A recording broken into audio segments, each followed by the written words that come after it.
नमस्कार। Asian champions trophy 2021 के विजेता हैं दक्षिण कोरिया। एक बहुत ही रोमांचक फाइनल देखने को मिला जहां पर साउथ कोरिया ने जापान के साथ पहले 3-3 के इक्वलाइजर स्कोर किया और फिर जब पेनल्टी शूटआउट में मुकाबला गया तो वहां पर 4-2 से साउथ कोरिया विजयी रहा। मैं हूं अमित अरोड़ा और हॉकी पर चर्चा करने के लिए मेरे साथ हैं हेमंत रस्तोगी, वरिष्ठ खेल पत्रकार। स्वागत है आपका। धन्यवाद अमित। आपका अनुमान सही रहा और बहुत ही रोमांचक मुकाबला। रोमांच का इससे ज़्यादा चरम और क्या हो सकता है। क्या बेहतरीन हॉकी देखने को मिली, क्या बेहतरीन वापसी देखने को मिली है। कोरिया को पूरे नंबर देने होंगे। जापान पूरे दबदबे में था पूरे मुकाबले में, लेकिन आखिर में उन्होंने जो थोड़ा सा कंट्रोल लूज़ किया और कोरिया ने उसका पूरा फ़ायदा उठाया। और पूरा श्रेय देना होगा जैंग को, जो टूर्नामेंट के टॉप स्कोरर हैं।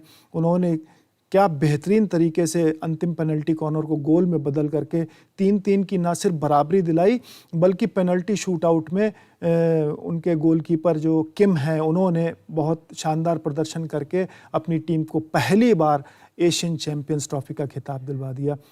इससे बढ़िया प्रदर्शन कोरिया के लिए मेरे ख्याल से अभी हाल फिलहाल में तो और कोई हुआ नहीं है। उन्हें इस खिताब की बेहद ज़रूरत थी, उनके देश की हॉकी को इस खिताब की बेहद ज़रूरत थी और मुझे लगता है कि ये खिताब वापस कोरिया में हॉकी के रिवाइवल के काम आएगा। जी, जापान 3-2 से आगे था। मात्र 5 सेकंड रहते थे चौथे क्वार्टर को संपन्न होने में और वहां पे टर्न अराउंड हुआ जब पेनल्टी कॉर्नर साउथ कोरिया को मिला। तो अंतिम क्षणों में भी इस तरह से इक्वलाइजर स्कोर किया जा सकता है। हॉकी में इसी तरीके से होता है अमित। दूसरे मैचों में भी आपने देखा होगा कि किस तरीके से अंतिम क्षणों में गोल होते आए हैं।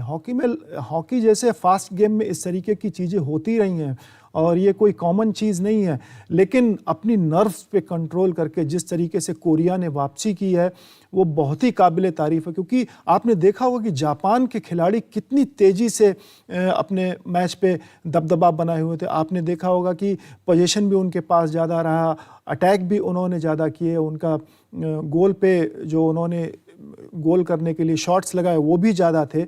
लेकिन अंतिम क्षणों में कोरिया ने जिस तरीके से हमला किया और रेफरल लेकर के जो पेनल्टी कॉर्नर लिया, वाकई में काबिले तारीफ है। जी, आइए एक बार गोल समरी पे नजर डालें कि आखिरकार एशियन चैंपियंस ट्रॉफी का जो फाइनल मुकाबला आज 22 दिसंबर को खेला गया उसका नतीजा किस प्रकार रहा। हाफ टाइम में जापान 2-1 से आगे था, लेकिन फुल टाइम जब 60 मिनट की हॉकी संपन्न हुई तो 3-3 की बराबरी पर यह मैच खत्म हुआ।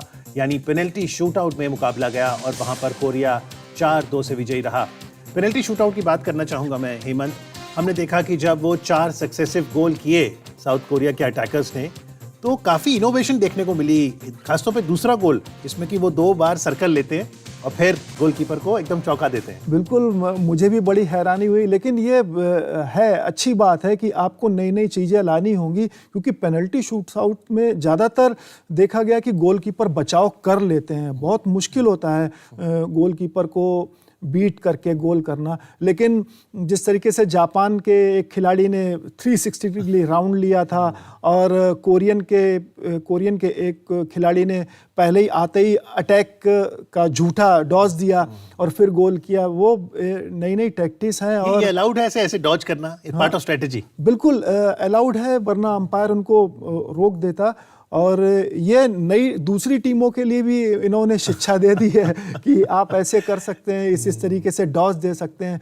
निकट भविष्य में आपको ये चीज़ें देखने को मिल सकती हैं पेनल्टी शूटआउट में कि इस तरीके से जिस तरीके कोरियन और जापानी खिलाड़ियों ने करके दिखाया है, वैसे आप दूसरी टीमों को भी इस तरीके क्या खिलाड़ी प्रैक्टिस भी करते हैं पेनल्टी शूटआउट की? क्योंकि यहाँ जिस तरह से उनके पास 8 सेकंड होते हैं, 8 सेकंड में उन्होंने जाके गोलकीपर को चकमा देना है, गोल भी करना है, तो प्रैक्टिस करते हैं? बिल्कुल प्रैक्टिस करते हैं। मैं एक बार मेरी कप्तान मनप्रीत सिंह से बात हो रही थी ओलंपिक से पहले, तो उन्होंने मुझे बताया था कि हम लोग पेनल्टी शूटआउट की भी प्रैक्टिस कर रहे हैं कि अगर मान लो ओलंपिक में कहीं किसी तरीके से कोई पेनल्टी शूटआउट में मुकाबला फंस जाए तो उससे पार पाए।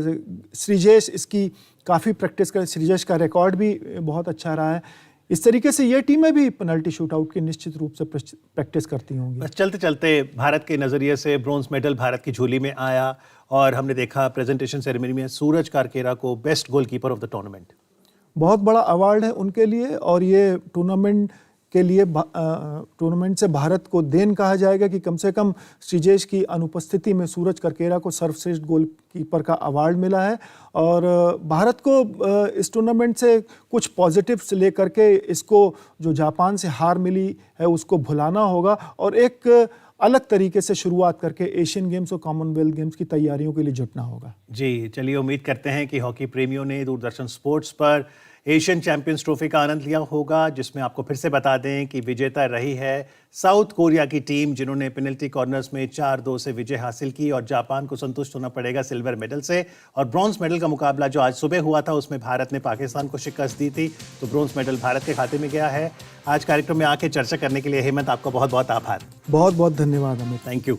So wish you and everyone a very happy new year, and we hope that 2021, which has been so eventful for Indian hockey, the bronze medal at the Tokyo Olympics, bronze medal here at the Asian Championship, will continue to build the momentum as far as Indian men's hockey is concerned. All the best.